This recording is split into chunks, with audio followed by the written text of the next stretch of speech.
Hello and welcome everybody. My name is Megan Wynn and I'm a climate justice organizer for the Oil and Gas Action Network, where we battle big oil with direct action across California to fight for a livable future. And I have the privilege and honor of being your MC and host for tonight. Thank you, everybody. Welcome to the 2023 Community Sentinel Award ceremony for Environmental Stewardship, hosted by FracTracker Alliance and Halt the Harm Network. It is so nourishing to be here in person with you all at the Phipps Botanical Garden in Pittsburgh, Pennsylvania. And also a big hello to the many folks joining virtually. There's a big camera in the back row there. And we see you. We invite you to join in the celebration tonight by using the chat to show resonance and cheer on our awardees. Tonight, we are all gathered here to celebrate and honor 5 recipients whose noble actions exemplify the transformative power of caring, committed, and engaged leadership in their communities, who help champion a healthy and sustainable future. Here's a sneak peek. Anaïs Peterson, yeah, give some love. Anaïs Peterson, hailing from Pittsburgh, Pennsylvania, leads the petrochemicals campaign at Earthworks and actively oversees efforts related to the Shell plastic plant in Beaver County. Debra Ramirez, give it up for Debra! A Lake Charles, Louisiana native who has over 40 years of environmental activism experience and co-founded the Mossville Environmental Action Now group to protect her community from groundwater contamination. Gillian Graber, give it up for Gillian. Based in Harrison City, Pennsylvania, Gillian serves as the executive director and co-founder of Protect PT, a grassroots nonprofit formed in 2014 to shield residents of Westmoreland and Allegheny counties from the impacts of fossil fuel activities. Maury Johnson, residing in Greenville, West Virginia, is a board member of Preserve Monroe and co-chair of the Protect Our Water and Heritage Rights Power Coalition. Maury has been fighting against harmful projects like the Mountain Valley Pipeline for over 8 years. And last but not least, Sarah Martik. Give it up for Sarah. Originally from Cannonsburg, Pennsylvania, is the executive director of the Center for Coalfield Justice, where she began as a community organizer in 2017.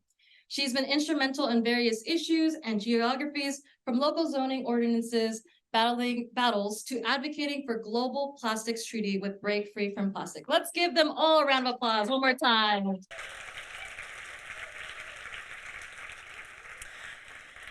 Each recipient, in addition to the award itself, will be receiving $1,000. Yeah, cash money. We selected this year's awardees from a growing pool of 41 nominees across the country. And it was a super tough decision, but I want to take this time to thank everyone who was nominated, because the real winners are the people who fight in this movement every single day, and that's each one of us here today too. So thank you all for your dedication. And now let's just take a moment to reflect on the times that we're living in today. This past summer, we've experienced the hottest record summer ever recorded in the Northern Hemisphere. And it's probably only just going to get hotter. Our forests have been under threat, and brave environmental defenders have lost their lives as a result of police militarization in Stop Cop City in Atlanta. But we've also seen something beautiful happen. People across the country have come together, taking the streets and organizing actions to shut down major banks that fund the climate crisis. Yeah. Shout out if you were one of those people shutting it down. And tens of thousands have also joined forces during Climate Week in September, showing up and making their voices heard. It's a time of chaos, but it's also a time of coming together as a community. And overall, I know it can feel overwhelming. But let me share a quick story with you. Last weekend, I was at the Free Palestine March in San Francisco, where 50,000 people gathered in solidarity. Yeah. One of the speakers said something that really resonated with me, and I want to share that today. He told us to not let this moment consume us and overwhelm us, but let it motivate us. And it was a powerful reminder to not lose hope and remember that we're not alone in this fight. And together, as we're gathered here in person and online, I know that I'm not alone, and I feel it in my bones with you all here. And the weight of the world doesn't rest solely on my shoulders or any individual when it comes to that, but sometimes it can sure feel like that. Becca from the Natural History Museum this morning said something that I want to share again. And she said that this gathering is an example of forging family. And I felt that in my heart. I feel like this family, this community has been forged in the fires that we experience through climate change each year. And our resiliency is hardened and made stronger by every single person who joins us in our shared fight. And the responsibility isn't just mine or yours, it belongs to all of us. And knowing that I'm not carrying this alone already makes it feel a lot lighter. And being here today with you all reminds me that we're part of a much larger movement. And we won't give up because this movement will prevail. We won't stop until we all have clean water to drink, clean air to breathe, and a chance to live in a just and livable future. That's right. We won't give up because I believe that we will win. Say that with me. I believe that we will win. Again, I believe that we will win. Thank you. Yeah, and online, I hear you too out there. So tonight, as we honor our award winners, let's remember that this gathering symbolizes our commitment to create a better world together. Give it up for yourselves, y'all.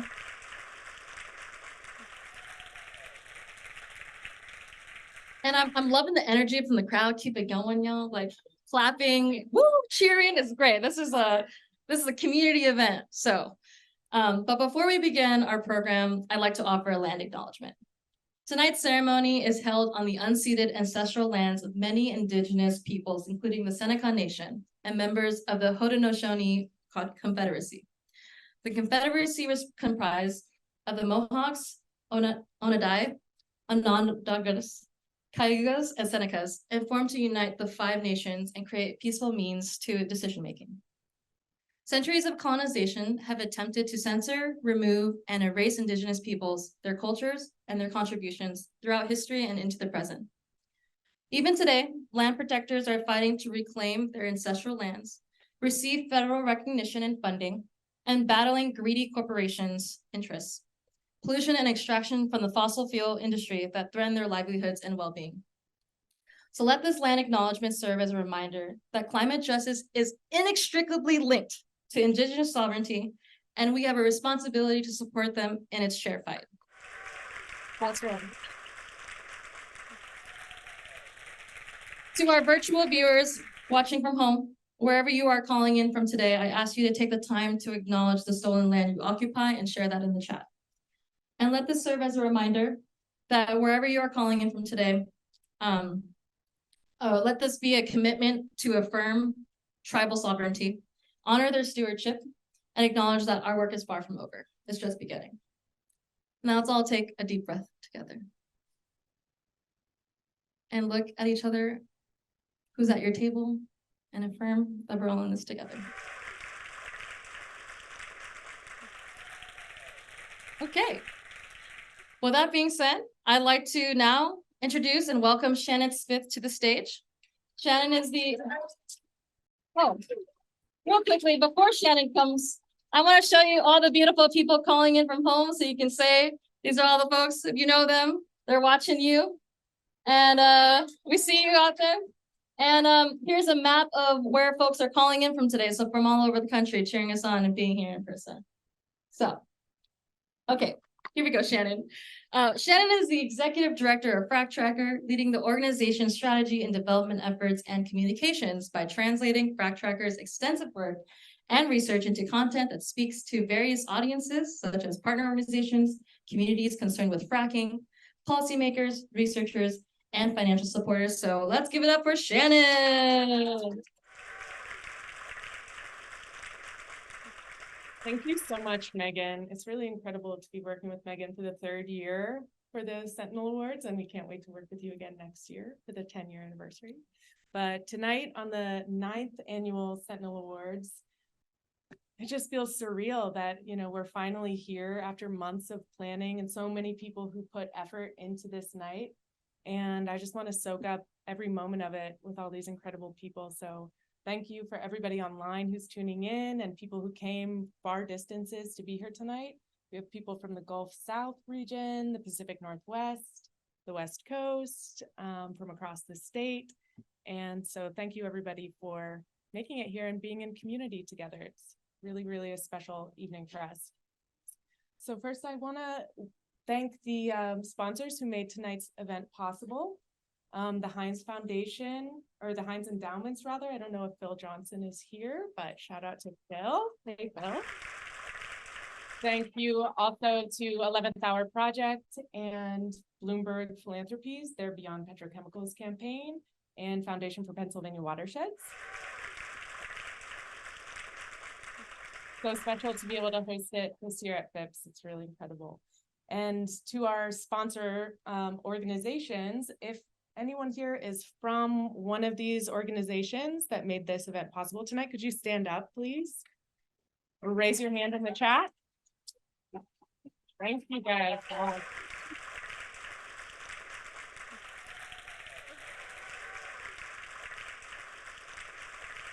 Thank you all.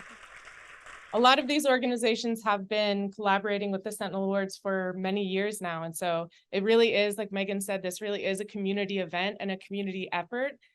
So thank you all for making this possible. I also want to thank our co-hosts at Halt the Harm Network, AC Stauble, Ryan Clover, and Marty Kearns. You guys are incredible. Really, it's a dream team. So thank you all. And thank you to the FracTracker team, particularly Erica Jackson and Sarah Carballo, who were on the coordination team. You guys are awesome. And to our partners this year with the Natural History Museum, who you'll hear from in just a moment. And of course, to all of our nominees, as Megan said, congratulations.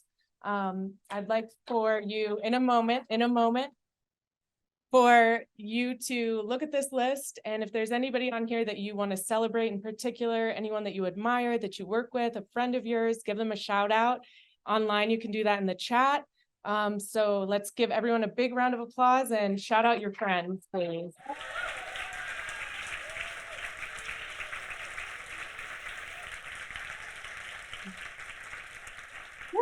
Let's have the nominees stand. Let's have the nominees stand up too. Stand. Let's have the nominees stand up. Anybody who is here who is nominated.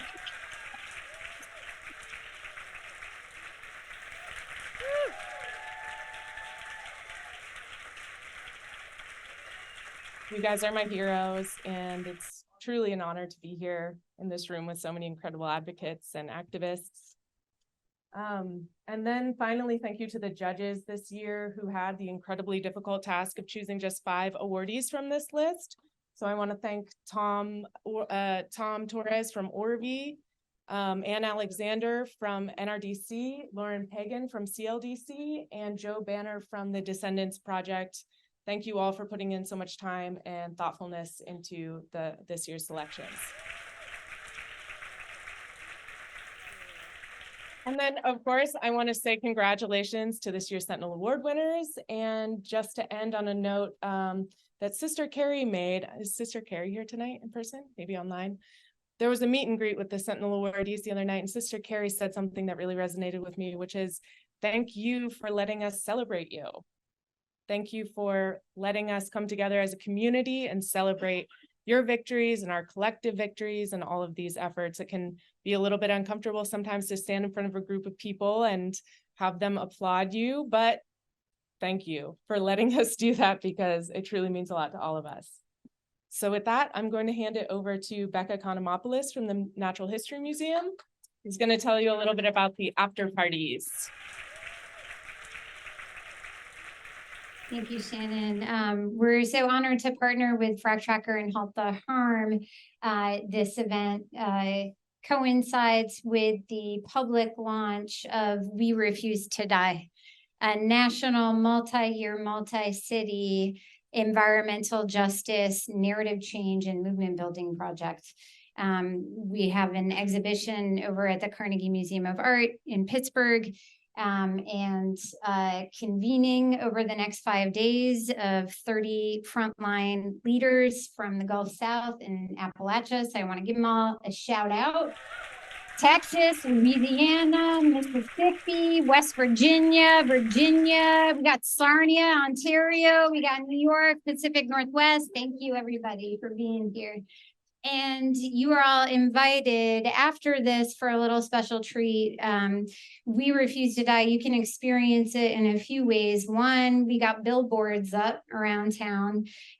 Two, I mentioned the exhibition. Three, on Saturday, there's the very first ceremony to plant an externality monument in Clairton, Pennsylvania, on land that overlooks U.S. Steel's Coke Works plant, the #1 biggest toxic industrial polluter in Allegheny County, and one of the worst in the country.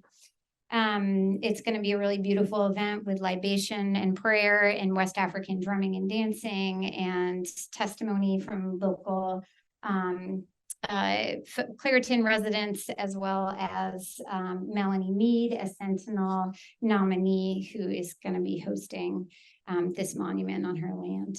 And then right after this, you're invited to take a left outside of Phipps and just walk 2 minutes down the road, and Future Studio is going to treat you to some special guerrilla light art projections with We Refuse to Die art and videos. So join us afterwards. Thank you.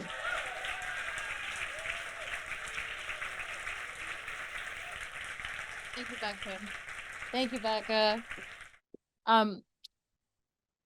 I really encourage you all to visit the exhibit and stick around, and we'll make announcements for that.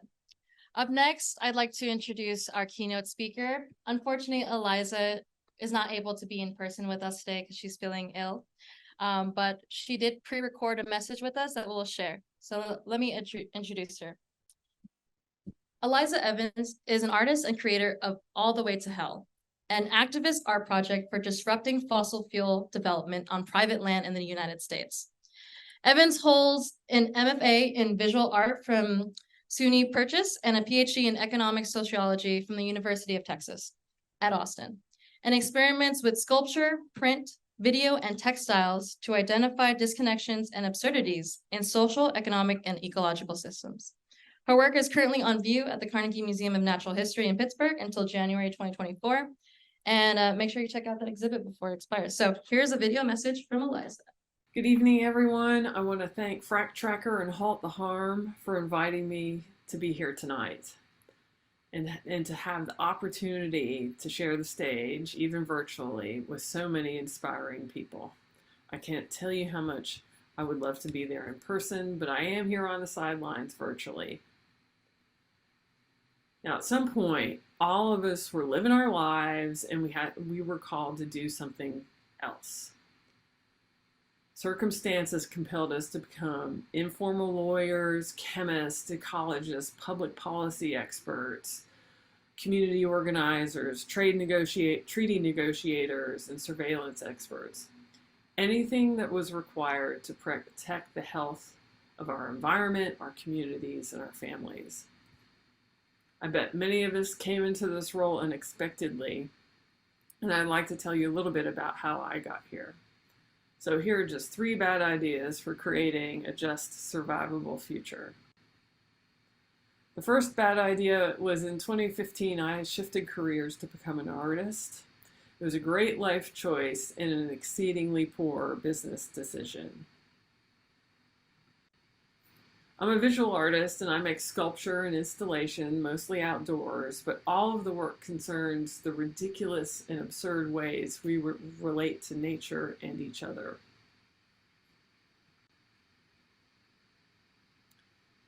My second bad idea was to make sculpture in a medium that cannot be seen or directly experienced, and that medium is mineral rights.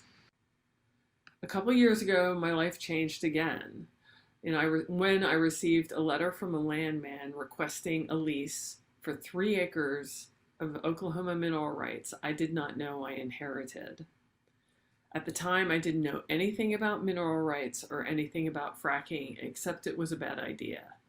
So I used my art practice to help me solve a personal problem, to convert my ownership of mineral rights into an expression of my personal values. So I expect many of you know what a mineral right is, but just quickly to review, a mineral right refers to fossil fuels hundreds or thousands of feet below the surface of the earth. The US is the only country on the planet where mineral rights are considered private property, and these private property rights extend to the center of the earth. So if it's my private property, I can say no to the frackers, right? Well, when you only have 3 acres, no is not an option. If the law makes it difficult to say no to frackers and a survivable future means I can't say yes, there's really only one option open to me, and that was to become a pain in the ass. Yeah, maybe this is something y'all can relate to.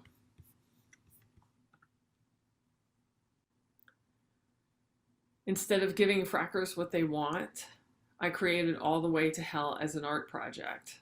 The project is giving away mineral rights to as many people as possible. That means the frackers have to spend time and money to reach out to every single new owner.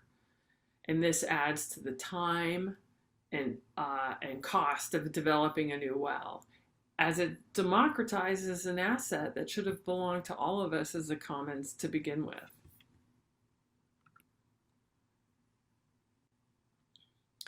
To date, more than 7,000 people have volunteered to own these 3 Oklahoma mineral acres. At least 2 of these participants are 4 years old, and I wish the landman luck in his negotiations with them. Now, the first 2 deeds have been filed, and they are currently on display in the Carnegie Museum right now. The project continues to clear title to and give away mineral properties in Texas, Oklahoma, and right here in Pennsylvania. So through All the Way to Hell, I learned there are very few options for mineral right owners to resist fracking.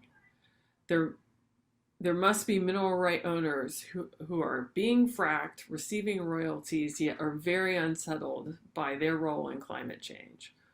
What if we created a way for climate-conscious mineral right owners to empower themselves and support climate justice?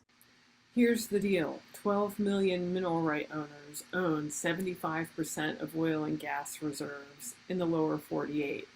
What do you think we can achieve if we mobilize a tiny minority of climate-conscious mineral right owners? We don't know because it's never been tried, but mineral right owners are hard to find. The people who know how to find them are landmen, the members of the American Association of Professional Landmen. There are 17,000 landmen who are agents for the oil and gas companies. Not one of them sees their job as protecting the climate, our communities, or our futures. Until now, I have joined the AAPL and am on track to become a certified landman. But let's keep this between us for the moment. I call this Project Landman for the Planet, and it's a work in progress where I'm reaching out to mineral right owners and developing the tools we need to deal with current and future leases in a way that aligns with our values, and then funnel resources to the climate movement and frontline communities. Here's why this might actually work. Using my newly acquired landman skills, I assembled a database of 1 million Texas mineral right owners. And through the miracle of data analytics, I now know that the population of climate-conscious mineral right owners is much larger than I initially thought, possibly as much as 2/3 of all mineral right owners.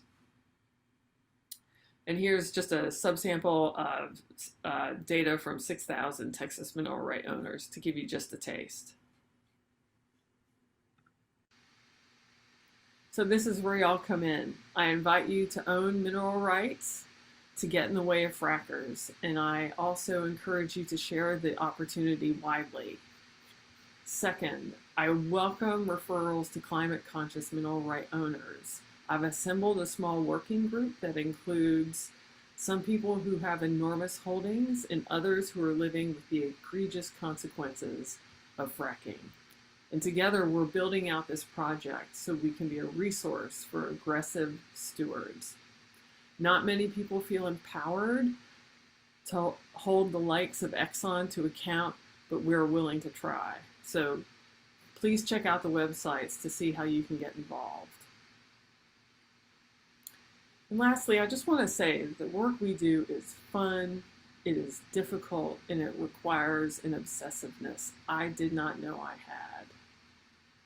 The beauty of this work is it gathers strong, talented, climate-conscious people together that we would not otherwise meet.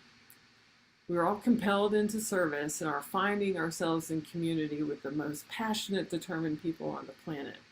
And I could not be more proud to be among you. So thank you for allowing me to be here today. It's an honor.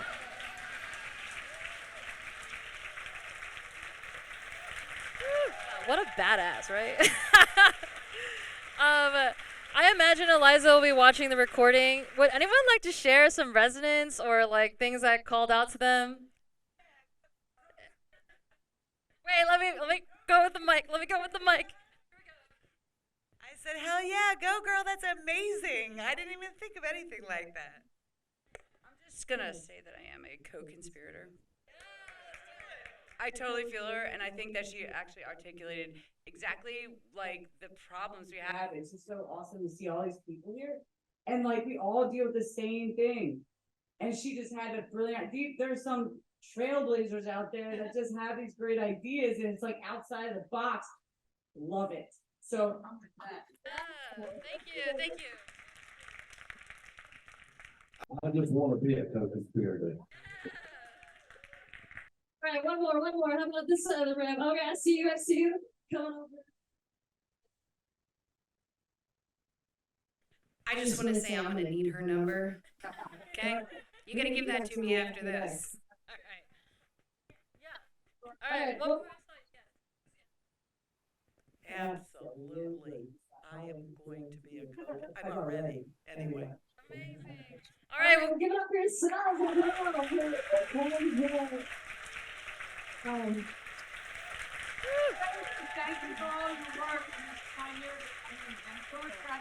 Yes, shout out to you, Eliza, for all your work, and to the Zoom audience who may not have caught what just happened in the room.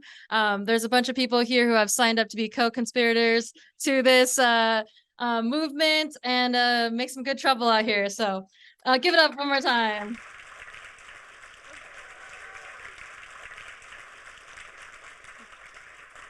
Oh, Eliza's here on Zoom. Okay. Yeah, there. Okay, yeah. So she's out there. And there we go. She hears us. Thanks, Eliza. All right. Okay, so next I'd like to introduce. Oh, nope, hold on. It's so good you have to watch it twice.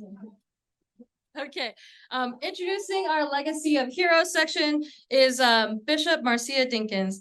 Bishop Marcia Dinkins is the executive director of the Black Women Rising and founder of the Black Appalachia Coalition. Bishop Dinkins also serves as a part-time executive director for the Ohioans for Sustainable Change. Let's give a warm welcome to Bishop Marcia Dinkins.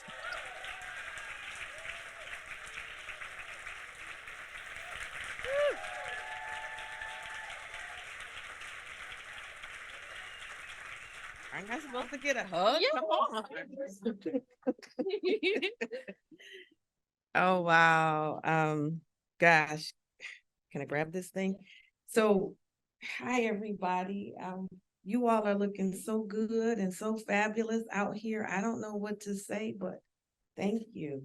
Thank you for the opportunity to be here before you. It's an honor and a privilege, and I get the honor and privilege to introduce the Legacy of Heroes to everyone. And as I was thinking about that, I said to myself, self, what's a hero? And myself said, let me tell you. It said a hero is a real person of great bravery who carries out extraordinary deeds. It's a person who is endowed with great strength, serves and loves their community, and seeks no recognition. Join me as we hear about the life, the legacy, and the love of real heroes tonight. This is something that I believe FracTracker holds at this time every year, where we recognize activists who have passed away within the last year. Our first speaker tonight, I'm honored to introduce, is Barbara Irvin. Barbara will be honoring her late mother, Barbara Jean Nelson of Pascagoula, Mississippi, who was a founding member of the Cherokee Concerned Citizens. Everybody welcome Barbara Irvin.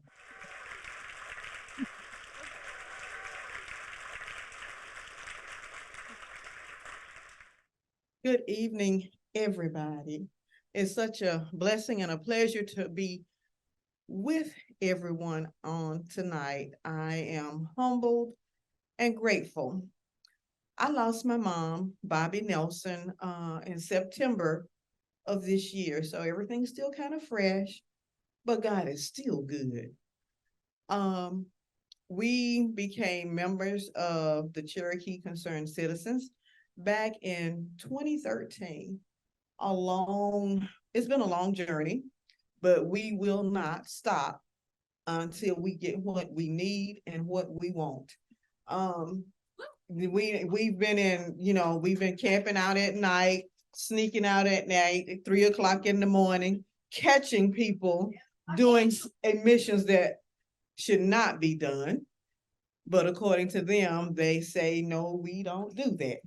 But you're on camera, so it speaks for itself. My mom, Bobby Nelson, and my father, Fred Nelson, my father passed away 7 years ago.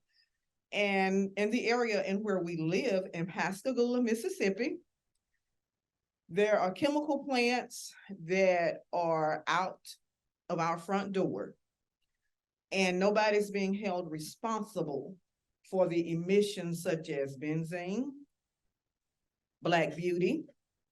All of this stuff is in the air and it's killing our people in our neighborhoods. And I want to say to everybody, keep fighting. Don't give up. You knock on as many doors and as many heads as you need to in order to get what you want. Thank you.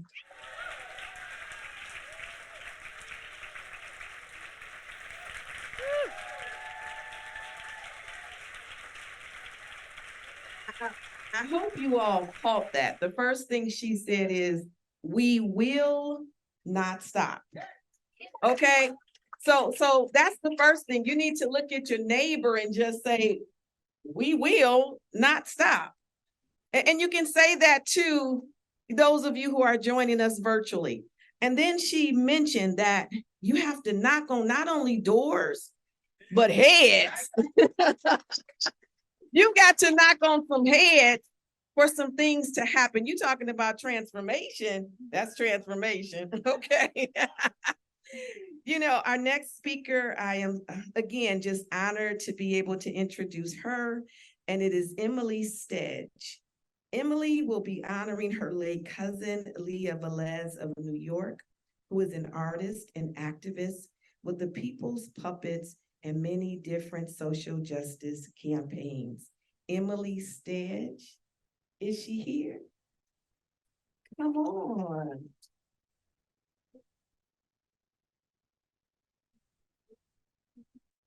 I'm gonna stand on this side. Thank you for having me here.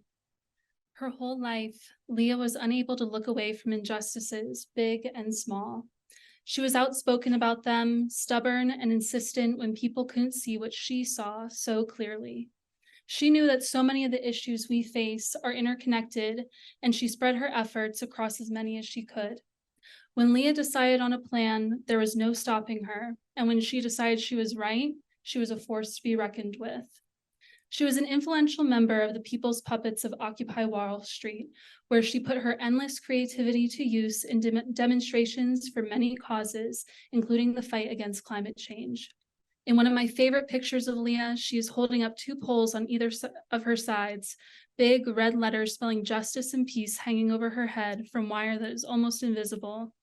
In another, she is one arm of a giant Lady Liberty made out of paper and cardboard, painted to look like patinaed metal. In one more, she's in a studio, paint speckled on her fingers, looking up at the camera with a grin as she works. In the short time since she's passed, I find myself coming back to how unfair it feels to have lost her. Sudden loss of someone we love is always unfair. There will never be someone quite like them again. And what a shame for that to be true when we need more people like Leah, more people moving through the world with their eyes wide open. Being so aware of so much injustice can feel heavy on one's shoulders, but Leah's spirit and activism always showed great hope and belief that a better world is possible, even when she faced setbacks or those who didn't agree. This radical hope is one of the many, many gifts she shared with us, and it's through having radical hope that we can carry her legacy on. I'll leave you with a quote Leah shared on her Facebook last year. It reads, "If you give me a fish, you have fed me for a day. If you teach me to fish, then you have fed me until the river is contaminated or the shoreline seized for development. But if you teach me to organize, then whatever the challenge, I can join together with my peers and we will fashion our own solution." I love you, Leah. Thank you for sharing or shining your light, for your unwavering persistence, and for your deep love and care for other people. Thank you.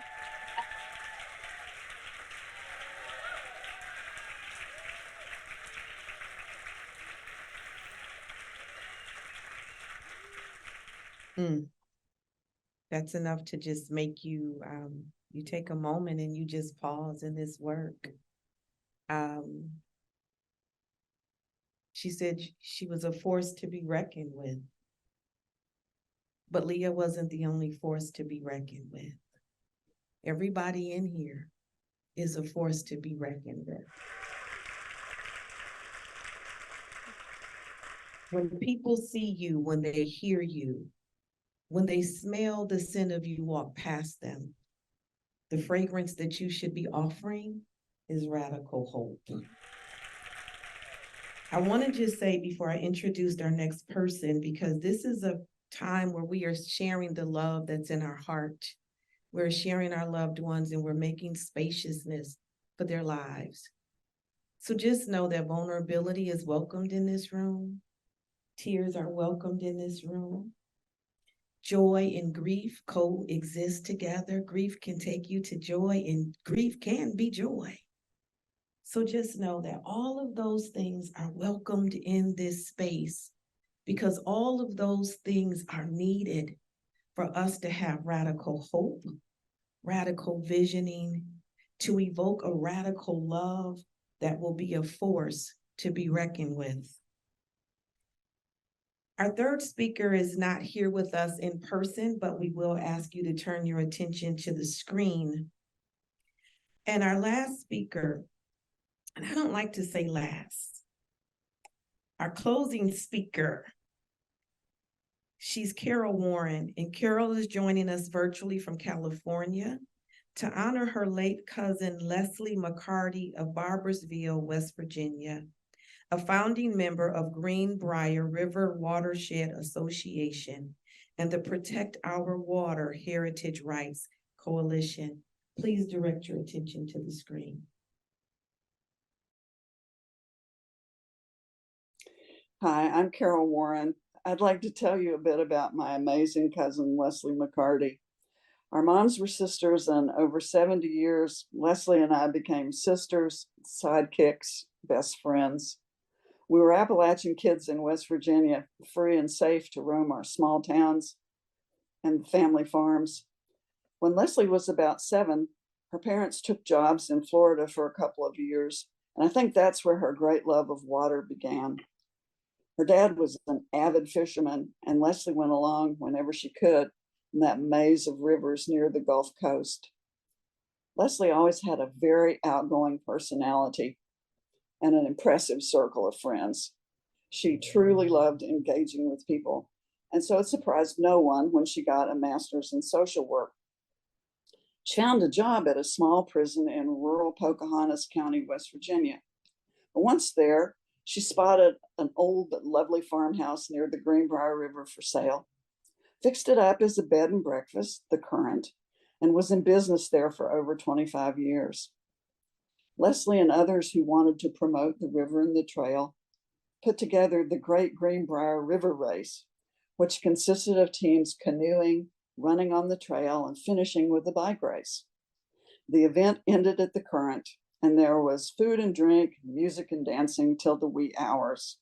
And that was Leslie to a T. If you wanted to organize something fun, she was fantastic at it. She was also really active with the local Humane Society and fostered or homed over 200 dogs during her time at the Current. If one of her guests expressed a liking for a dog, she convinced him to take it home. Her powers of persuasion were legendary. Oh, so great, you can give Fido a home. I'm not going to charge you a penny for your stay. Leslie loved the Greenbrier River. She was a key person in both the Trails Association and the Watershed Association. Walking on the trail, she would just come alive with ideas and observations. Wouldn't it be great to have a bench here? Don't you think that looks dangerous where that road crosses the trail? And she acted on that love when she became a lobbyist for the Environmental Council during their legislative session. She truly believed in the things that she advocated for, and you might disagree with her, but her integrity was unquestionable. As she grew older, she said she'd like to be remembered as a protector of water and a friend to animals. I think those are both guaranteed. So thank you so much for honoring Leslie's legacy. She would be very touched.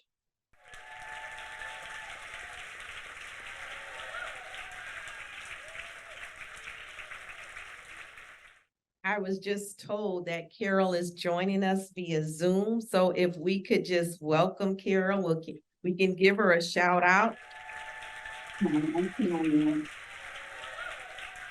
Yeah.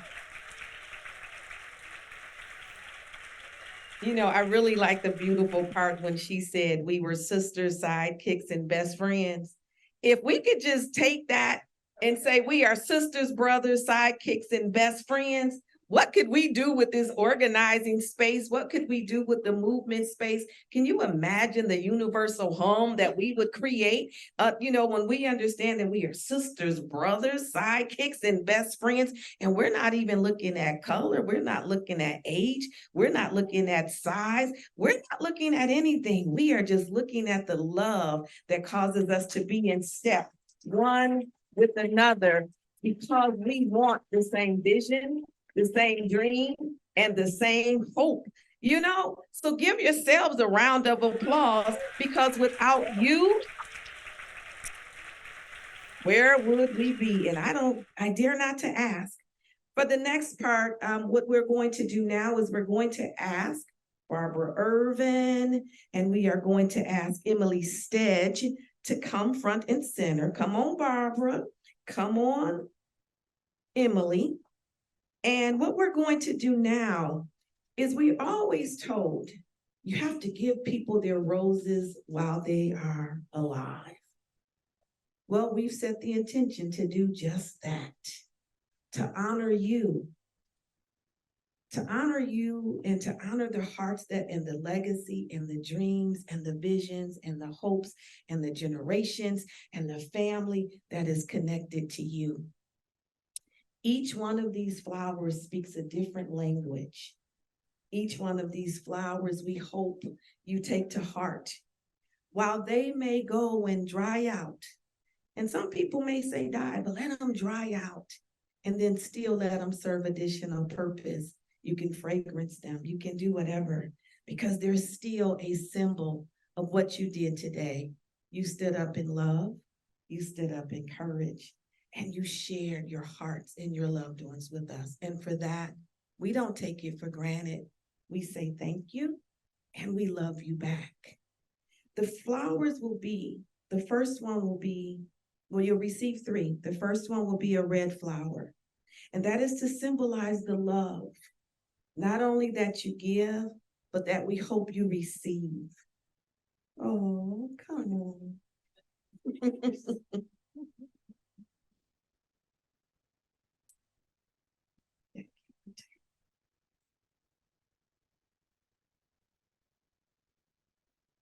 Like, okay, let me think about giving you this hug. There you go. The second flower that you will receive is a pink flower. And the pink flower symbolizes the gratitude that we have for you, the gratitude that you have shown others in the work that you do. And so now we ask that you receive this pink flower from our little flower girl.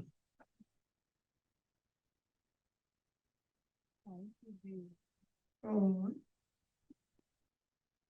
And the next flower that you receive will be a yellow flower. And the yellow flower symbolizes joy and friendship. It's a joy to be with you. And it's a joy to build not only a relationship, but a deep friendship with you. And when you bring this all together, this is really what the movement is about. It's about love. It's about gratitude. It's about joy. And it's about friendship. And when we master those things, we build a movement that is like none other. In your words, we become a force to be reckoned with. In your words, we get to slap some folks and some heads.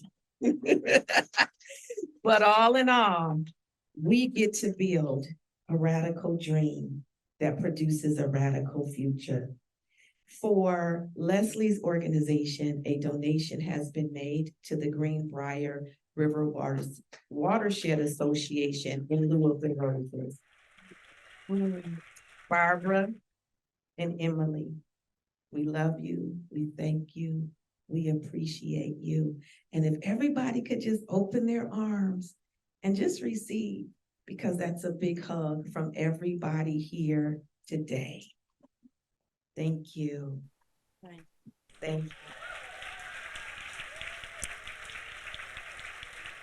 Before I return the mic back to Megan, who I heard through the grapevine, I'm not one to gossip, but I did hear through the grapevine that she was going to sing us a song. And where I come from, for those people who can sing, you don't just sing us a song, you sang us a song. You don't even put a G on it. You say you sang me a song. So she's going to come and she's going to sing a song because I heard she's got a voice like none other. But before we do that, I'd like to honor Tortuguita.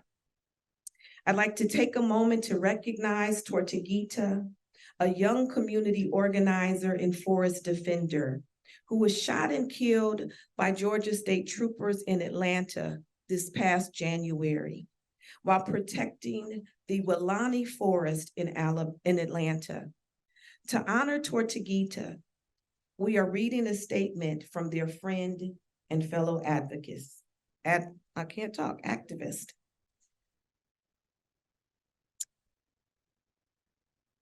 I'm going to do something that nobody asked me to do, but I want to do it. I'm going to ask that, number one, before I read, you take a breath. Number two, I'm going to ask that you just put your hand on your heart. And I'm going to ask that you close your eyes and you walk with me as I read this statement. Let it be alive to you in honor of not only Tortuguita, but those that we have heard about this evening. Tortuguita was a radiant, joyful, beloved community member. They fought tirelessly to honor and protect the sacred land of the Weelaunee Forest. They took great joy in caring for each and every person that they came across. Tortuguita brought an indescribable jubilance to each and every moment of their life. Their passing is a preventable tragedy. The murder of Tortuguita is a gross violation of both humanity and of this precious earth, which they loved so fearlessly. Do not turn away from this violence. Do not allow the callousness of the police state to numb your heart. Honor Tortuguita by bravely witnessing the ongoing injustices the police and corporations are enacting upon the Weelaunee Forest. honor Tortuguita's legacy by embodying their joyous bravery. Tortuguita's presence on this earth is a gift that will keep on giving for generations to come. It is time, and I'll say it again, it is time for people to join this movement and say no to this pointless escalation by the police. Tonight we honor the life, the memory of Tortuguita. Tonight I remind you that as I go away and Megan comes back up, is to realize that yes, this is hard work, but more importantly, it's heart work. And this is why we are here today, blended heart in heart, not just hand in hand, but heart in heart. And I hope and I pray that we continue to hold on to the dream, to the vision, to the memory, not just in our minds, not just in our hands, not just in our memory, but we hold it heart to heart. Let my heartbeat pump and flow into your heartbeat. Let my heartbeat inspire you. Let my heartbeat increase your heartbeat.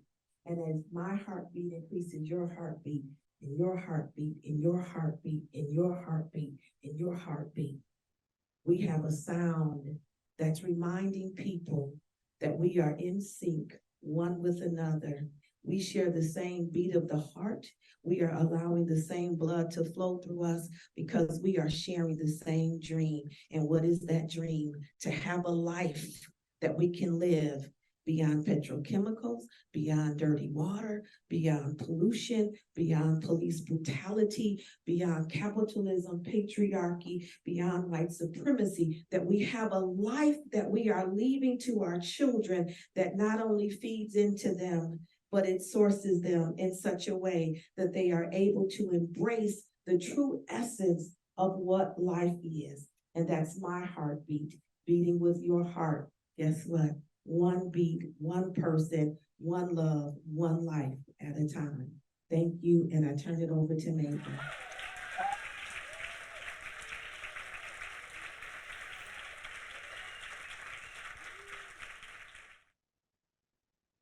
we give it up one more time, Bishop Marcia? Thank you.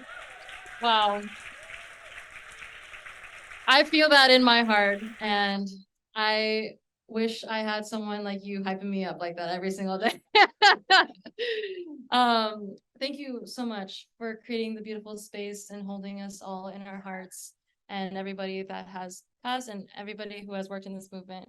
And to transition to the next thing, you did hear right, but we are going to sing this song together, and I'm going to teach and invite this song called Never Alone, which was written by Lou Aya of the Peace Poets. Some of you in this room may have heard it, or sang it together in the streets.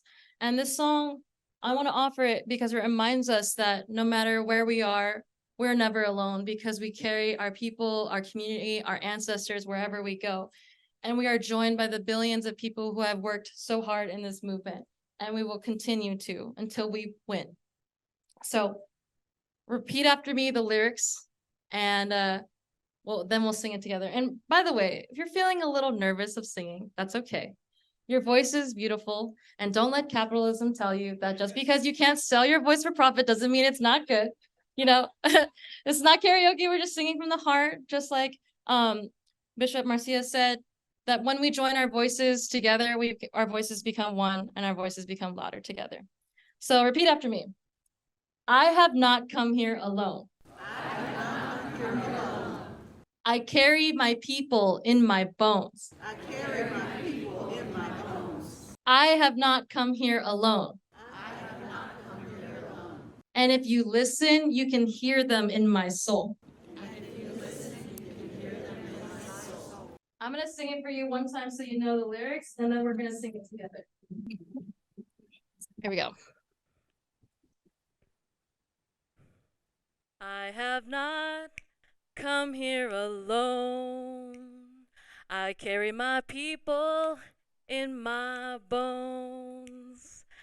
I have not come here alone, and if you listen, you can hear them in my soul. All right, we're gonna try that together. I'm gonna invite you to stand if you are willing and able to, and I'm gonna invite you to sway with me and feel the music. And for those of you tuning in from Zoom, I invite you to join us as well and sing to yourselves. Here we go. I have not. In 3, 2, here we go. I have not come here alone. Clap it up, y'all. I carry my people in my bones. I have not come here alone. And if you listen, you can hear them in my soul. Sing it to each other. I have not come here alone. Keep it going. I carry my people in my bones. I have not come here alone. And if you listen, you can hear them in my soul. Let's close our eyes and whisper this one. I have not come here alone. I carry my people in my bones. I have not come here alone. And if you listen, you can hear them in my soul. And if you listen, you can hear them in my soul. One more time. And if you listen, you can hear them in my soul. Give it up for yourselves. I invite you to take a picture of this, carry this song forward with you, and I hope you sing it at the next action or whenever you need to remind yourself that you're never alone. And thank you. Give it up for yourselves for singing that song with me. Thank you so much.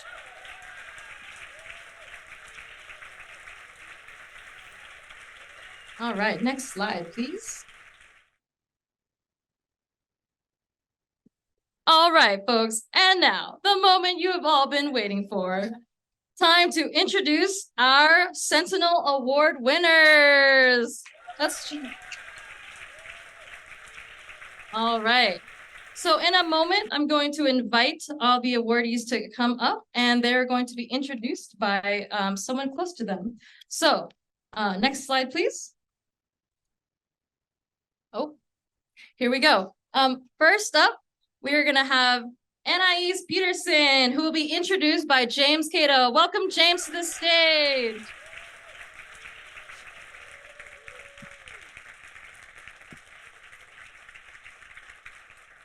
Thanks, James.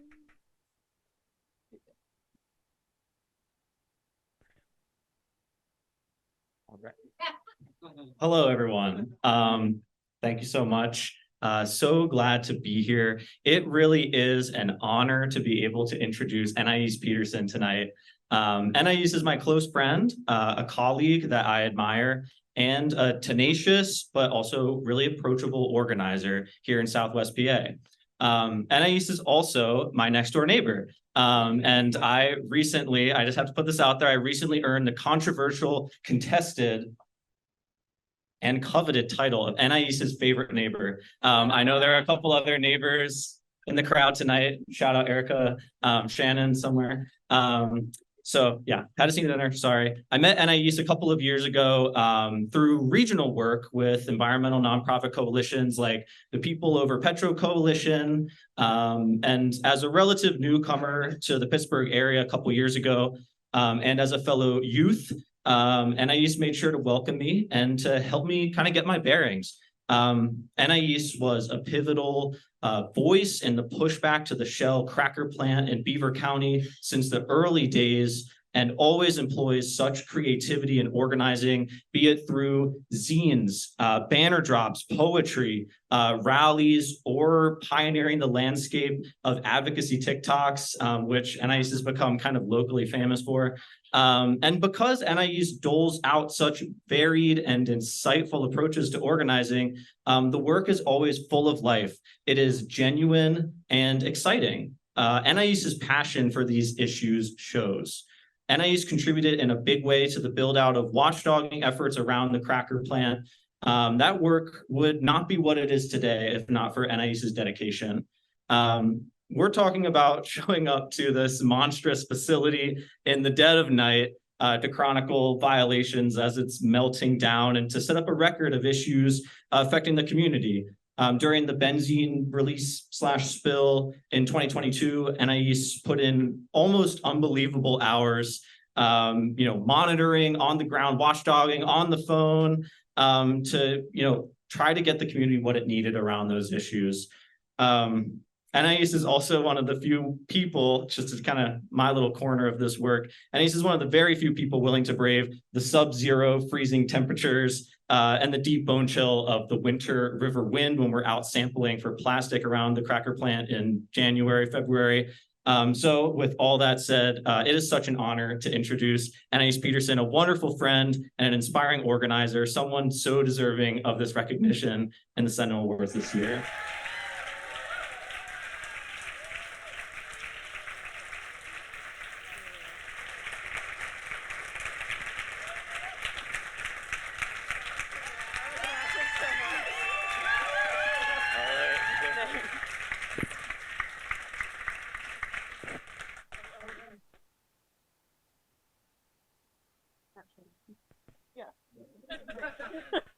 I messed up the order of that, I'm sorry. Shannon's doing great. We practiced this. It was awkward every time. I'm going to start by saying I will be having Shannon take my Be Real with me because it went off earlier. Thank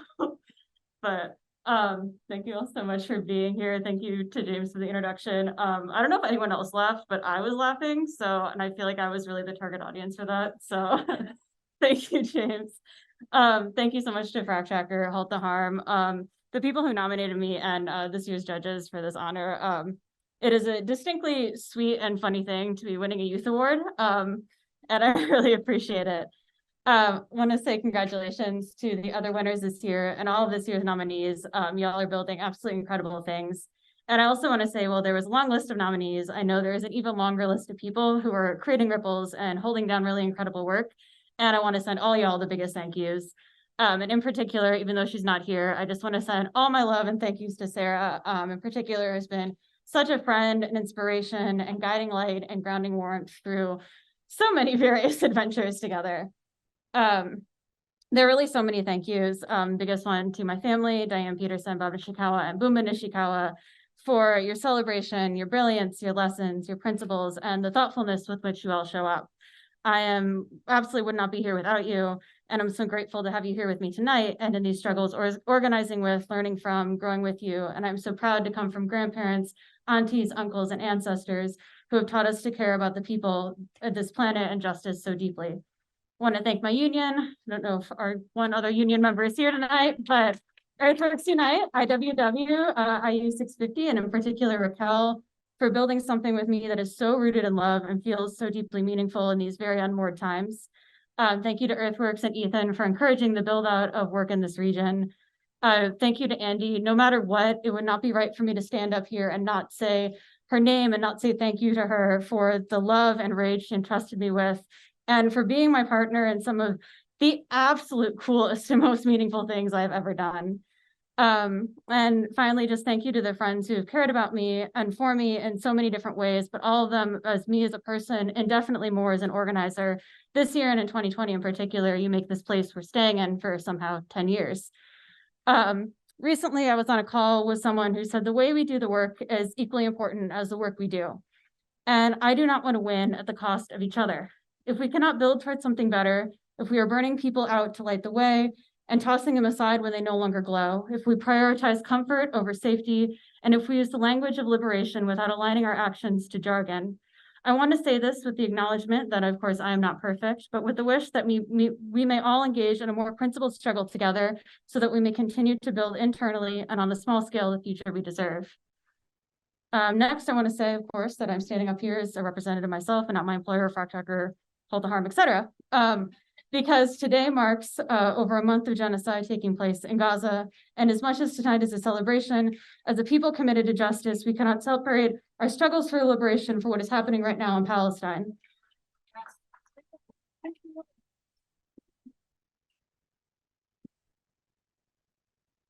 Organizers have called for today to be an International Day of Action known as Shut It Down for Palestine. So as we are gathered here today, over 10,000 people in Gaza have been martyred since October 7th, with 4 in every 10 being a child. The violence against Palestinian lives, land, and people did not begin on October 7th. It began 75 years ago, and it is inherently connected to our work as anti-militarism and land back are core to climate and environmental justice fights. As people living in the so-called United States who fight for climate justice, we witness how the destruction of the environment is inherent in settler colonial projects every day. As people who know the violence of this government from the climate work we do, how communities are sacrificed to corporations for profit, we must speak out as our tax dollars fund a genocide. And as an organizer, I cannot come up here and not leave y'all with an action step. So everyone, whether you're online or in person, if you could go to ceasefiretoday.com, whether you're here in the US or in so-called Canada, shout out to my relatives joining from Canada. You can send a letter to your representative right now. Shout out to Cheryl, who's doing it. The rest of y'all, once again, it is ceasefiretoday.com. And lastly, I just want to say it's such an honor to receive this award and be celebrated with this particular group of people at this particular point in my life. So thank you all again so much.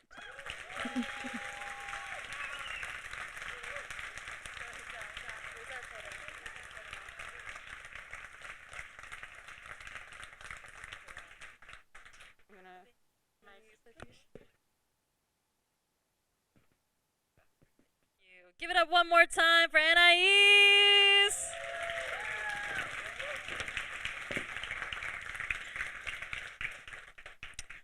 Up next, we have the winner, the one and only, Miss Debra Ramirez, who will be introduced by Alyssa Portaro. Let's welcome Alyssa to the stage.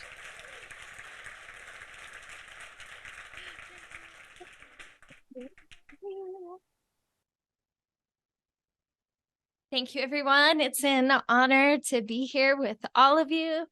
Just also want to give a shout out to Megan, because Miss Debra, myself, and Megan were all arrested on the same day at Climate Week on opposite sides of the country, shutting down the financial institutions that fund these awful projects.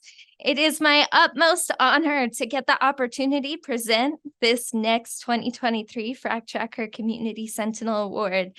Miss Debra is one of my personal heroes. She's a mother to 3 children, a grandmother, and a great-grandmother. She is one of the 2 mothers to the Southwest Louisiana environmental justice movement in this room. She is an advocate for environmental justice for all communities. Miss Debra, or Mama D as I call her, is the daughter of Mossville, Louisiana. Mossville was a beautiful, historically Black community founded by liberated African-American enslaved people. It was a safe, close-knit community where people lived peacefully and in harmony with nature. Mama D was one of the first citizens to notice that after the government came in with promises of prosperity related to gas, oil, and petrochemical projects, that her people and her ecosystem was suffering. She began to sound the alarm and began asking questions and organizing. She and her collaborators in the post-segregation rural South were creating a diverse and unified movement so strong that industry executives hired ex-CIA operatives to try and break up their movement. This didn't stop her. She has stayed dedicated to this work for 40 years, from Mossville, Louisiana, where the blueprint of industrial colonization was written, to speaking across the country with community leaders and government officials. She's one of the most prolific activists of our movement in Southwest Louisiana. If there's a meeting, her and Miss Lois are there. It doesn't matter what organization or what part of the government is throwing it, they are present. Mossville Environmental Action Now is the organization that Miss Debra founded. She is also a member of North Lake Charles Environmental Network, Concerned Citizens Roundtable of Lake Charles, Fisherville Environmental Action Now, Mothers of Mossville, and the star and inspiration to my new documentary, When Dreamers Become Heroes. Miss Debra cleared the path for us next generation to come through, and she continues to have fun and do it with a smile along the way, despite the heaviness of this work.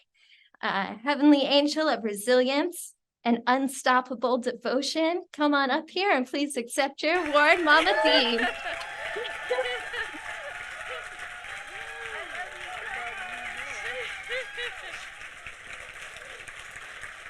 Oh, y'all, I've been so pleased to be here. I said I wasn't gonna cry, okay, so I'm gonna try not to cry. I'm gonna hold my tears back. Over 40 years of my life has been devoted to you all, the people. I'm not gonna stop until the day I die. I'm gonna keep going, but I wanna give honor to the Most High. Could not do it without him.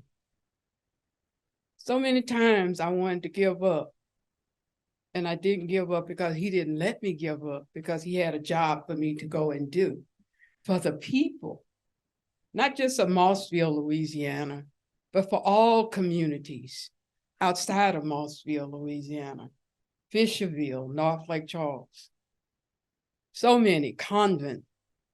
Miss Sharon, I want to give her props out to her, Miss Sharon Levine, because between her and Lois Malvo, Alyssa, Robin, so many, Paul, Tasha, I give all the glory and honor to you in God's will, that you all continue to fight and be strong and keep pushing folk, you know, because that's what it takes. It takes us to push one another to make sure that we get where we need to get.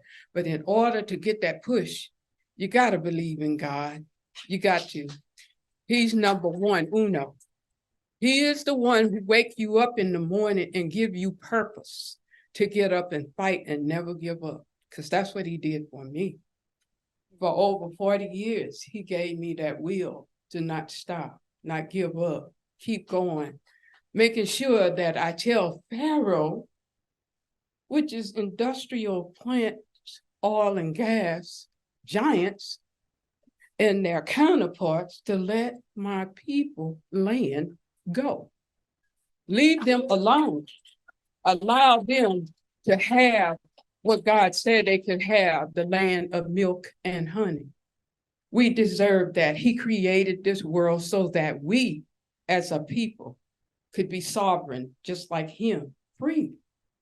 We all are handcuffed, and I ask God to release those handcuffs off our hands. I ask him to release the shields off our eyes and unbridle our tongues, and let us speak and fight till we can't fight anymore. We cannot give up, people. Can't give up. There is not enough toilet paper in the world to clean up, excuse the expression, the shit that industry has pooped out on us. We will not give up fighting until we can't fight anymore, because we have a future we have to leave to our children, because they are our future. And we need to give a strong message to industry that your STEM program and technology and AI, our children don't have to go and work in your plant. They don't have to become polluters. Let them have a choice to whether or not they want to work in something that they know that's killing them. I call it jobs to die for, because they're always giving jobs and digging graves. Even the people in the graveyard can't get away from industrial pollution. Our animals are dying. They're coming out of place and confused and don't know where to go, where to live. So they come on our porches in our backyards. They're coming out of their elements because they're cutting down trees that was put in place to filter carbon. We don't need the LNG. We don't need the LPG. We don't need it, because we all know that when it comes down to energy, there is a type of clean energy that can be used to not harm us as well. Hell, our grandmothers and grandfathers, they just took some wood and set it afire and made sure that they put that in that potbelly stove, took the top off of it and set the pot on it, and they cooked. They didn't have to go through all that you see people going through today in order to be the greed of America to get money out of people's pockets.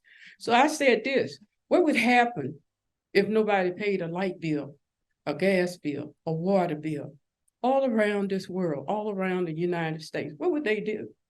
They would go out of business. But in reality, we need those things. And until They come clean with transparency and clean up our water, our land, and our air. I serve them notice today. We will not stop fighting. We will be like the ant that bites you on your foot. And when he bites, you got to swat him. But when you swat us, we're gonna swat back. We're gonna hit back. So I ask you all to make sure that you love one another, fight for your land, fight for your air, fight for your water, fight for your earth, fight for your animals, fight for your children, and fight for yourself. Once again, my BBL, Lois, always there with me. My mother is gone. She died 2021. After she died, I couldn't even grieve her because while I was having a heart attack, I was planning a funeral on the 17th of July, 2021. And today's date, November 8th, 1990, my father died today. So all of that is within me right now, and that's what keeps me fighting, that and the fact that they have taken out my whole entire family and community, because I don't have a community to go back to. So when you stop and think about what you have to lose, you have to weigh it out to whether or not, and I got to wrap it up, the sign says, whether or not being part of the environment and fighting is important to you, or going and working on a job in industry knowing that they're so unfair to us. Thank you.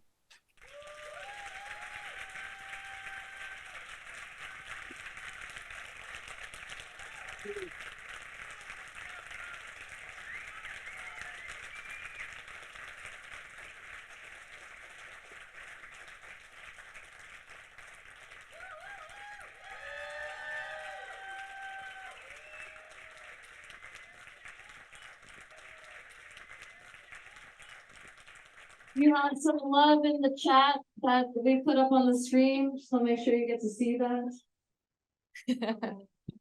Thank you, Zoom chat, for all the residents that you're giving, so keep them coming up there. Want to make sure you see that, Miss Ezra. We got some fans in the chat here.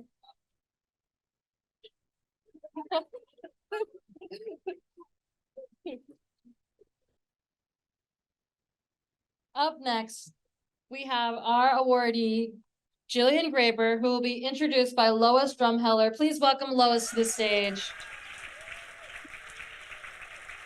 Thank you, Lois.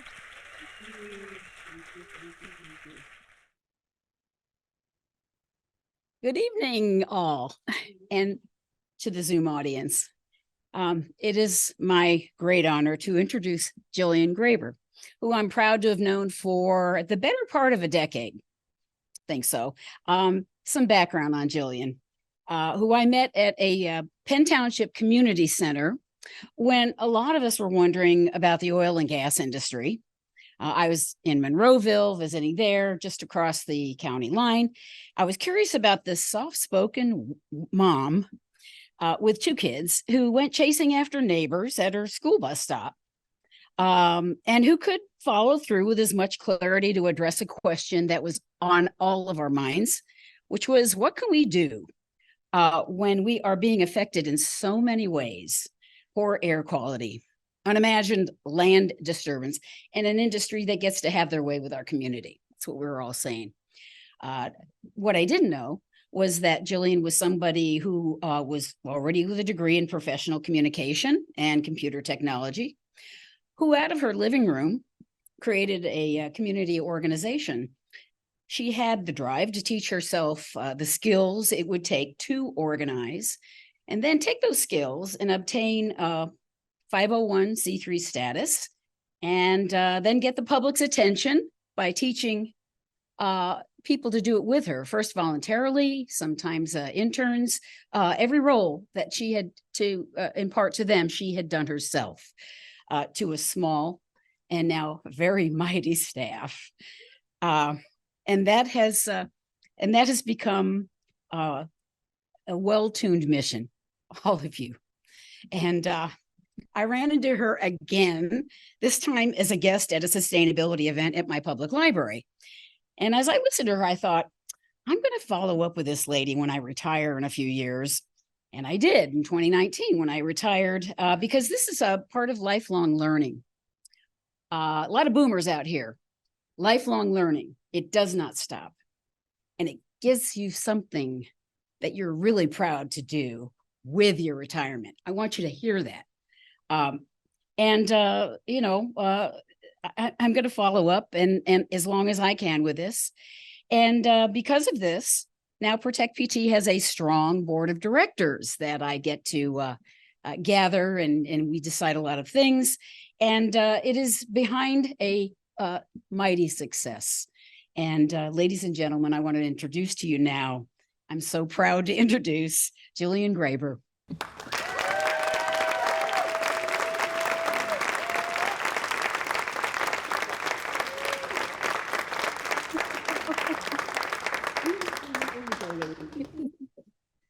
Thank you. I'm going to try not to cry, but I can't promise anything.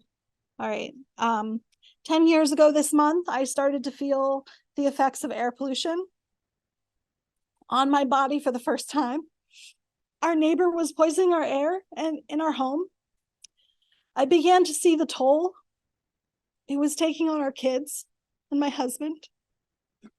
I did research on laws surrounding air pollution and quickly understood that no matter how much evidence we gathered, the regulatory agencies whose job it was to protect me and my family from this very issue would not do that job. This made me feel isolated, hopeless, and overwhelmed.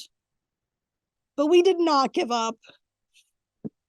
9 years ago this month, after winning a fight for clean air in our home, I found myself, as Lois described, running after a school bus up the hill to tell our neighbors that they had planned to frack several wells within a half mile of our homes and in some cases closer. The next month in our living room, much to my surprise, I was voted to be the president of this group of neighbors that would become the organization Protect PT. At the time, I still felt very overwhelmed, mostly because I had no idea what I was doing. But I did not feel hopeless, and I did not feel alone. For the first time, I had community to fight with me and to fight for. We say today at Protect PT, we protect more than just PT. We try to pay forward all the knowledge and opportunities that we have been given to make sure that others don't feel isolated and hopeless, so that they also have community. And we are a larger community and a stronger community because of this. All of you in this room today and those joining online are part of that community. And I want to thank you for the privilege and the honor of serving you, because it is through community that we get our strength, and through community that we are able to combat the ravages of this industry who perpetrate this pollution upon us. And it's through community that we are able to compel people like the PADEP and EPA to do their jobs. In this work every day, our opponents strive to drive wedges between us, to pit environmentalists against job seekers, to claim that we cannot protect the environment without harming the region's broader economic interests. This is a false dichotomy, and it is a literal smokescreen set up to hide the naked greed of industry and its careless disregard for our community's health and its endless quest for money. But we will stop them. I want to thank my kids for motivating me and to keep me working, my husband for cheering me on, our board for all the hours that you've spent sharing your ideas and wisdom, for our staff who are in the trenches with me day to day,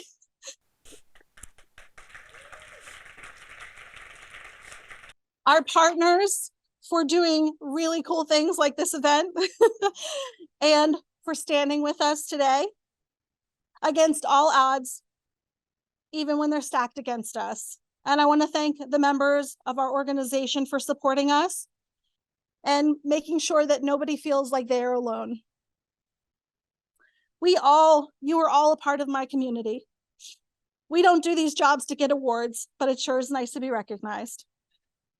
We do this work to serve our community, transform ourselves into someone that others can depend on, so we can be part of your community.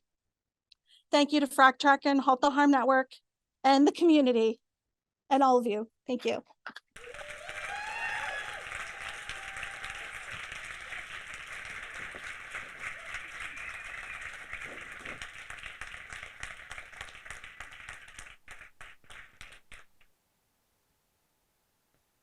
Do that one more time for Gillian.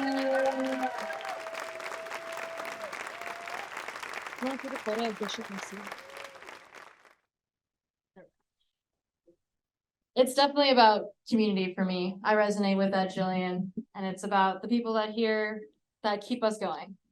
So thank you for that. Up next, our next winner is Maury Johnson, who will be introduced by Alex Cole. Let's welcome Alex to the stage. Thanks, Alex. Wow, it's church, isn't it? Maury, what a hero. You might not guess this, but I didn't know Maury at all until FracTracker Sentinel Award 2019. So before introducing Maury, I'd really like to hear a round of applause for FracTracker. Amazing organization. I mean, you don't think of FracTracker is truly grassroots, but you all put us on the map and show us how we're connected with each other. And you might not know this either. 2014, when the MVP was first proposed, there was a sister pipeline in my side of the state. And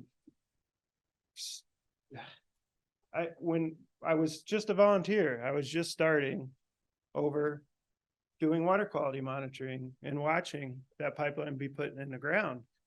And, I was told right off the bat, this foregone conclusion, it's going in, there's nothing we can do about it. And that pipeline's been in the ground since 2019. So that's 4 years now that pipeline's been pushing gas towards the Gulf Coast. So many of you guys are receiving our gas through that pipeline. And in that time, Maury Johnson over there on the other side of the state and the crew he put together, that pipeline's still sitting in pieces. Well, and Maury's gonna get up here and he's gonna tell you, like we've heard tonight, it's a whole crew. It's a whole crew. He put together a community. Maury, you found the people. Organizers, here we are. Like hard to take credit, but we're here to tell you we appreciate you and the energy that you've given all of us. When I met you in the back corner there at the FracTracker Awards in 2019. We left that table. I don't think we talked about pipelines the whole time, but we knew everybody at that table. Everybody at the table knew us. Maury had everybody laughing and telling stories about God knows what. And we all cared about each other. We all cared about each other. We knew Maury cared about us. And people who never even heard of Monroe County, West Virginia, knew that they cared about Monroe County, West Virginia and the people there because Maury cares about them. I'd love to see the number of miles you put on your tennis shoes, the number of times you've gone to DC, the number of doors you knocked on, the number of times you knocked on Joe Manchin's head. Because fuck that guy. Sorry. I'm glad other people are cussing tonight. Because yeah, seriously, you are a glue that's bound a lot of people together, and we all care about you, and we're here to tell you we appreciate you. You're a hero to me and an inspiration to us all. And yeah, the MVP pipeline, is sitting on it. I'd like to see the amount of gas that you have saved from going into the atmosphere on that MVP. The amount of money you cost Columbia TransCanada. They did everything over there. They did tree sits. They did car sits. Who knew that was a thing? That's awesome. They fought every single stream crossing, every single one. And I know it was a crew, yeah. So Maury's gonna get up here and tell you about all the people he met and the community he's built. And all you all here are part of it, and we all appreciate you, and we appreciate FracTracker for bringing us all together.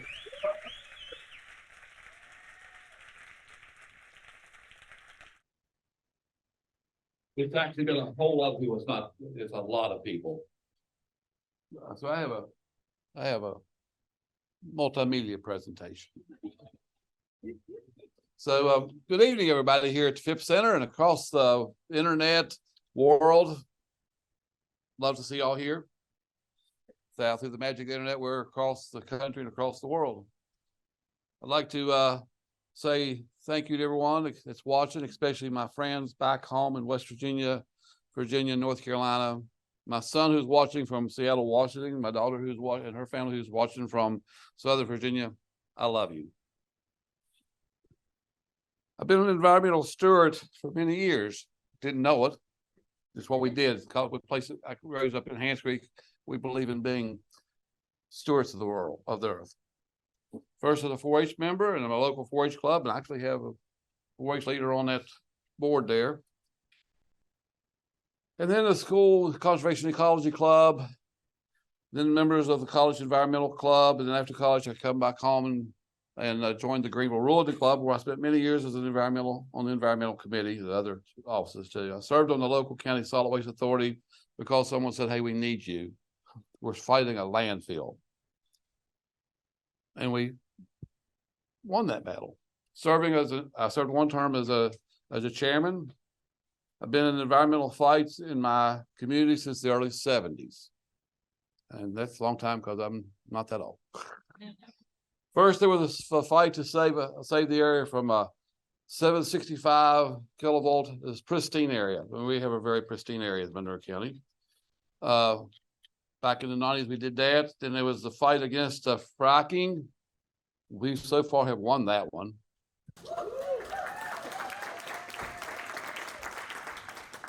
And more recently, the fight against the very unjust and unneeded Mountain Violet Pipeline. We also was in coalition with the now canceled ACP, all you people that was a part of that. It is the fight against the MVP that has taken me across the country. Never dreamed this would happen. I've joined forces with allies like you, wherever I can find them. Many of them here watching this award or watching from home. I try to add my voice to uplift people from across the country, not just my own fight against the MVP, because we know that this is just one part of a larger fight of the corporate class and the greed and destruction of the people for profit. This is a global fight against the social and environmental injustice that we have to win in order to have a sustainable future and economy. And we will win that fight. In the past few years, I've become fairly known across West Virginia, DC, and beyond. I've traveled to many states, lending my voice against the fight against social and environmental injustice. I've become a member of many groups, both locally and nationally, especially across the Mid-Atlantic region. In the process, I have gained the support of dozens of groups and organizations, and I think there they are. I want to thank these groups for support and encouragement. There are too numerous for me to read the names, so I printed it out, and I was reading the list. I know I forgot many people. I don't think I have CCAN on there, or the Voices Network, or the West Virginia Poor People's Campaign, but I'm probably thinking some more, probably go on forever. Thank you, thank them. That's why I'm here. That's why a lot of people are. It's the support of these kinds of people that we need. I know I have failed to mention several of these groups and organizations, and certainly there are many people that need acknowledgement. Certainly not a fraction of what I would do would be possible without these people and organizations. So I accept this award on their behalf. Finally, I would be remiss if I did not acknowledge the people you see on these posters. These posters here, some of them you know. Some of these people like Leslie, maybe Larry Gibson, Mariana, you know those people. You've seen those. They've been honored. Others, you don't know. I would love to tell you about them.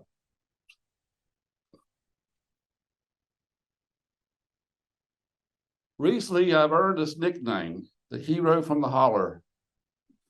But I am no more hero than every one of you and everyone watching that's in this fight with us. Thank you again for this award, and I join you, I join all of you in congratulating all those who were nominated, as well as all those who received the award tonight.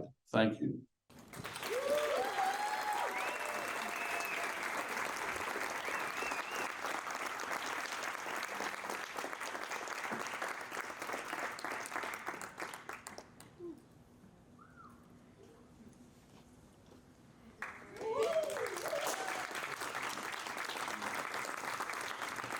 One more time, Maury.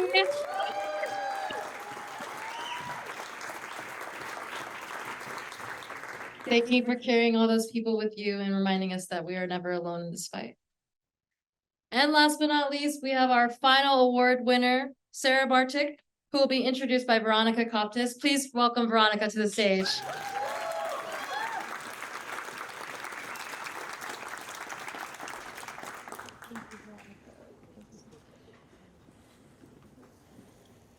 Hello. It is really exciting to be able to honor Sarah Martik. And if I go back into 2017, I was a brand new director of an organization that was small but mighty, and we needed an organizer. We put the call out. We're not getting a ton of applicants. And I get this weird Facebook message from a girl that I first met at a bachelorette party who said, "Hey, is your job still open?" And I said, "Yeah, why don't you put in your application?" She came in and we interviewed, and it was the first time in CCJ's, as we were building and evolving, that we took a chance on someone rooted deeply in the community. So Sarah's grown up in Colt Center, adjacent to California, PA, in southwestern Pennsylvania. And as she came in, her first comment was, "I don't know anything about organizing." And I said, "That's okay. We can teach you. You know your community."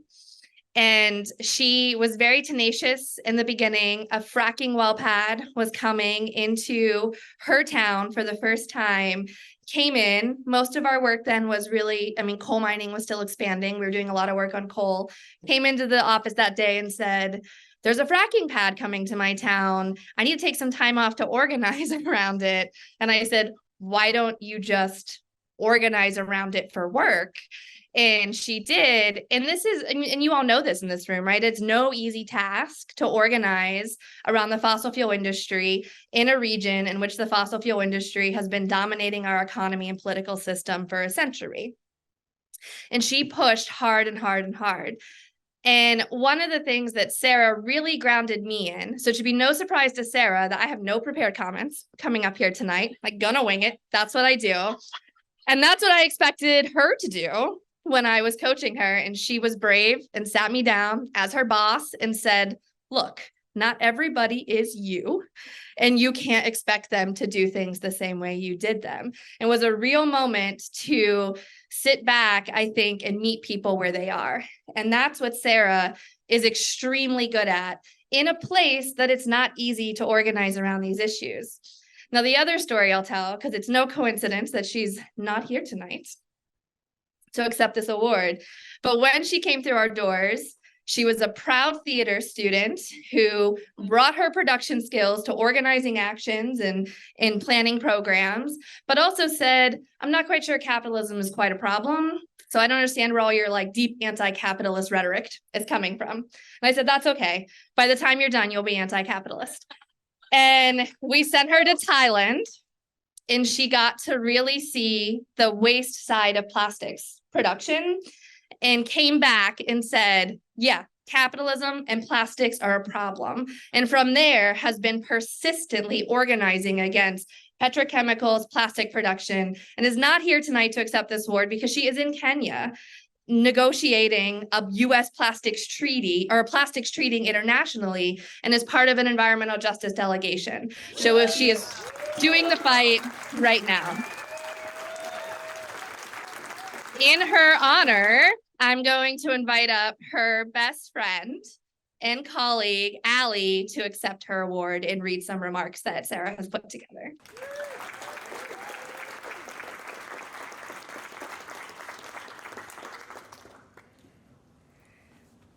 Hi, everybody. As you can see, and as Veronica said, I'm not Sarah Martik, but my name is Allie Greenleaf, and I work with Sarah CCJ. But I've also been so lucky to have been her friend since we were 3 years old. As Veronica said, she's in Kenya with Break Free from Plastics EJ delegation, advocating for a strong, legally binding treaty that reduces plastic pollution at the source. She really wanted to join tonight, but if you know Sarah, you know that she doesn't usually stay awake past 10 p.m., let alone 2 a.m. her time. Here's what Sarah wrote for you all this evening. I am so grateful to be one of the recipients of the Community Sentinel Awards for 2023. It's very humbling to hear congratulations from my peers about the work that I've been doing, while at the same time recognizing that none of us could do this work alone, and that some of my proudest moments have come from working with amazing people, many of whom are in this room or with me now in Kenya. This year, I've shifted into a new role with CCJ, and I'm so proud to be able to lead a fantastic team. Looking ahead, we have some big work to address, from fighting fracked hydrogen projects to helping our communities make plans for sustainable climate resilient development, to advocating for public health protections from industries that harm us. Today, I'm feeling a mix of hopeful and empowered. So once again, I say thank you for this and looking forward to staying in this work with all of you. Good night.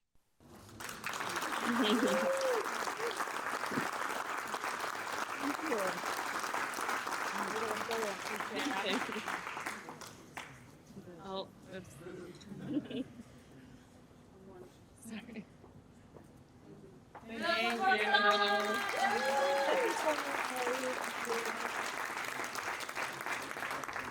Thank you, Allie. And Sarah, if you're watching the recording, thank you for working hard, and we wish you could be here tonight with us.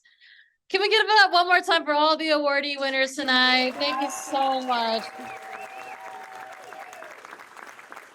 I'm truly inspired by each one of your stories, from talking about bringing our communities, working tirelessly, knocking on doors, knocking on some heads, and bringing in other movements and how we are all aligned. What was that website again, Anaïs? Was that ceasefiretoday.com? Is that right? ceasefirenow.com. Okay, well, just wanted to remind folks of the amazing messages that were shared tonight. And I want to invite our Sentinel awardees to walk out these doors to take a group photo with your awards at this moment. And while I make some closing announcements. And here are some lovely comments from our Zoom folks online sharing some accolades. So let's cheer for them. Make sure you read those on your way out. Snap a photo. This will also be in the recording as well. And it keeps going. Look at all the love that you're getting. Should I read some? Here we go. Thank you, Anaïs, for the good work that you did. The amazing person you are. So much love for you. You're, of course, inspiration. What else we got here? All right, congrats, Debra, such an incredible story. You are amazing. Thank you for the incredible work. That's your daughter gave you a shout out. Amazing. And we can keep it going. And the awardees have left the building, but they'll see all these messages a little later. But once again, in their absence, thank you. Let's give them a round of applause.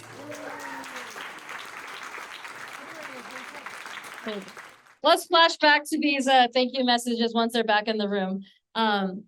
But some closing announcements. We're not going to close on announcements, but I want to share some announcements before we do our closing activity together.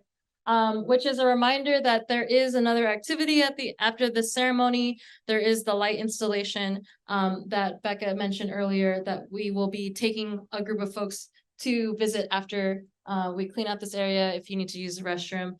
And to thank all the awardees, all the nominees, all the judges, to our host organization, FracTracker Alliance, Halt the Harm Network, and the Museum of Natural History, and to all the sponsors who helped make this event possible.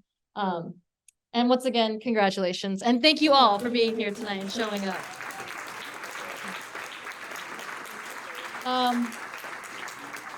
So to close us out, we started the event with a song. We had a song in the middle that we sang together, and I think it's kind of appropriate for us to end on a song. So Shannon, can I help me hit the lights, please? I'm gonna invite everybody in the room here to form a circle in the room if you're willing and able. Let's form a circle so we can see all our beautiful faces, and I'm gonna teach you this one song. Yes, I love the enthusiasm in a circle. There we go. Kick line Circle. Let's get into a circle.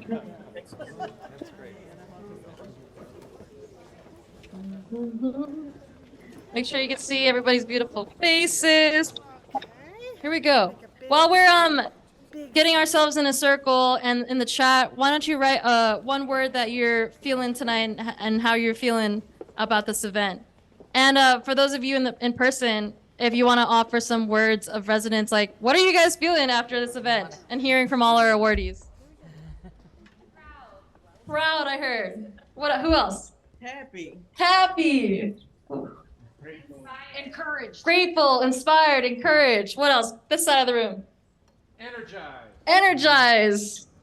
What else? Solidarity. Solidarity. Connected. Connected, united. Let's go. 3 more. Hopeful. Invigoration. Courageous. Courageous. Thank you, everybody. And in the chat, keep it going. So this last song that I'm going to teach you, and I hope that you can carry this forward and really kind of embodies the spirit that the time for fossil fuels is over. And the time that we're rising on is going to be on renewables, on love, on courage, on empowered and inspiration and everything that we have and community. So once again, let's say the words together so we can listen to them in our hearts. I'll repeat after me. The sun is setting on fossil fuels. The sun is setting on fossil fuels. The sun is rising on renewables. The sun is rising on renewables. And it feels like dawn. And it feels like dawn. It feels like dawn. It feels like dawn. It feels like dawn in my heart. All right, I'm gonna sing it for you one time so you can hear the melody and then we'll sing it together. The sun is setting on fossil fuels. The sun is rising on renewables. And it feels like dawn. It feels like dawn. It feels like dawn in my heart. You guys got that? You guys want to try it one more time? Let's try it together. We'll sing it a few times so you guys got it. Here we go. The sun is setting on fossil fuels. 1, 2, here we go. The sun is setting on fossil fuels. Sun is rising. Sun is rising on renewables. And it feels like. And it feels like dawn. It feels like dawn. It feels like dawn in my heart. All right, let's try and clap it with me. Here we go. The sun is setting on fossil fuels. Yeah. The sun is rising on renewables. And it feels like dawn. It feels like dawn. It feels like dawn in my heart. One more time, sing it to each other. Sun is setting on fossil fuels. The sun is rising on renewables. And it feels like dawn. It feels like dawn. It feels like dawn in my heart. Give it up for yourselves. Thank you, everybody, for singing, for showing up, for continuously, tirelessly fighting. And I'm so grateful to be here in community with you. Once again, my name is Megan Wynn. It's been a pleasure and honor to be your MC for tonight. I wish you all good night. Thank you so much, everybody.